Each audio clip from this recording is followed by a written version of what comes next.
They swept down from the mountains like a torrent and roared over the land.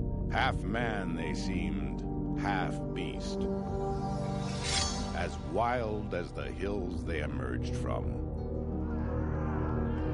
In battle, none were more reckless, none more fearless. So terrible did they appear that their foes might turn and run before a blow was struck. They fought for nothing less than victory and mocked death itself.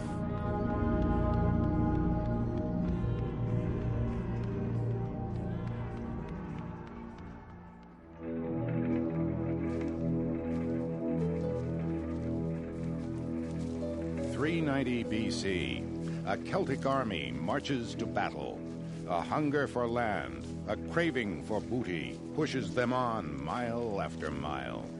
No obstacle, natural or human, hinders the wild men of Western Europe. Their enemy, the small young state called Rome, has never met such a foe. Much later, the historian Livy would record their coming with alarm, too late for his countrymen. A strange foe of whose power Rome knew nothing was on the march from the Atlantic Ocean and the farthest shores of the world. They flamed into the uncontrollable anger characteristic of their race and set forward with terrible speed on the path to Rome. The Celts' exploits would be handed down by their victims, the Romans. They left no records of their own.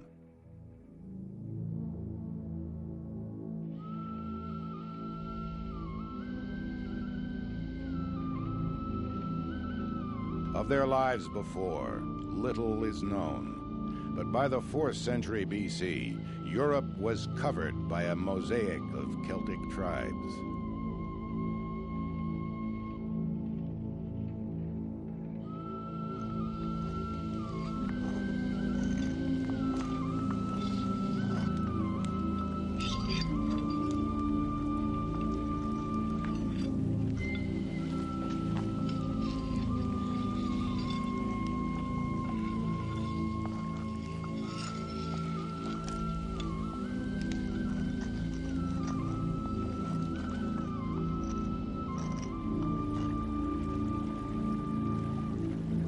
Loosely joined by language, custom, and belief, the clans came to blows with one another over land, or wealth, or simply pride.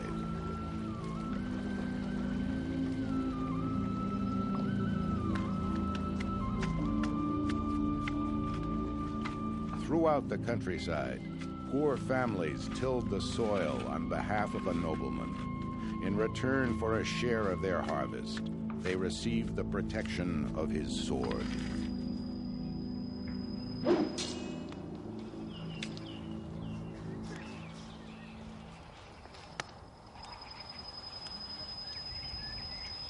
Each Celtic tribe was led by a king and his chieftains, yet they could make no decision without the assembly of nobles, the men who held power, since they were the men who fought. In peacetime, they quarreled and dueled among themselves without cease. In time of war, they were invincible.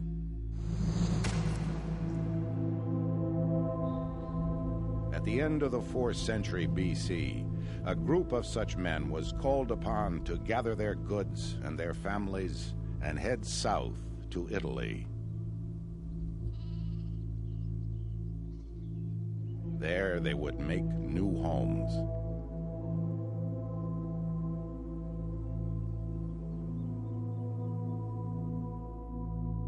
The king, wishing to relieve his kingdom of the burdensome excess of the population, announced his intention of sending his 2 nephews, both of them adventurous young men, out into the world to find such new homes as the gods by signs from heaven might point the way to. There were plenty of adventurous young men to make the journey. From childhood, the sons of noblemen were taught the ways of war. Fathers do not allow their sons to approach them openly until they have grown to an age when they can bear the burden of military service. The king's nephews had grown up with swords and spears and shields. Together, the youths of the tribe had trained and hunted, feasted and drunk. Now, together, they would fight.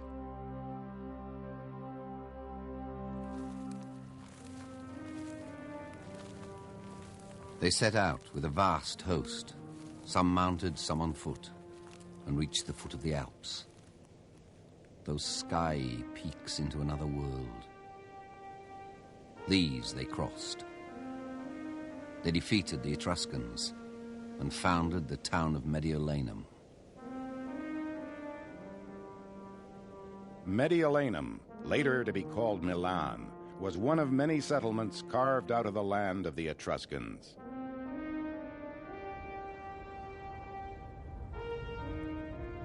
Boasting of their courage, feasting on glory, the Celts dared anyone to challenge them in their new homeland. The challenge went unanswered.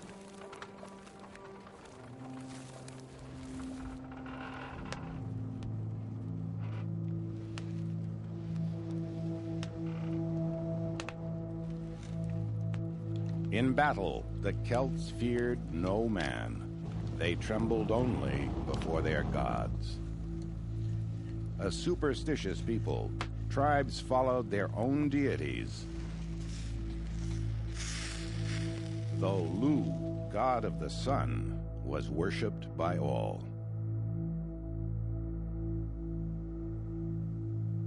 For a Celt, there was no hell, simply death and certain rebirth in a glorious afterlife. To a warrior who believed he would rise from his grave like the phoenix, death held no terror.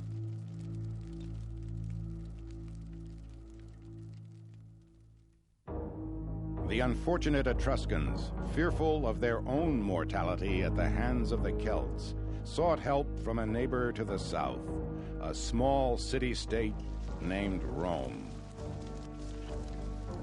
The Romans sent north an army several thousand strong, confident they could expel the invader.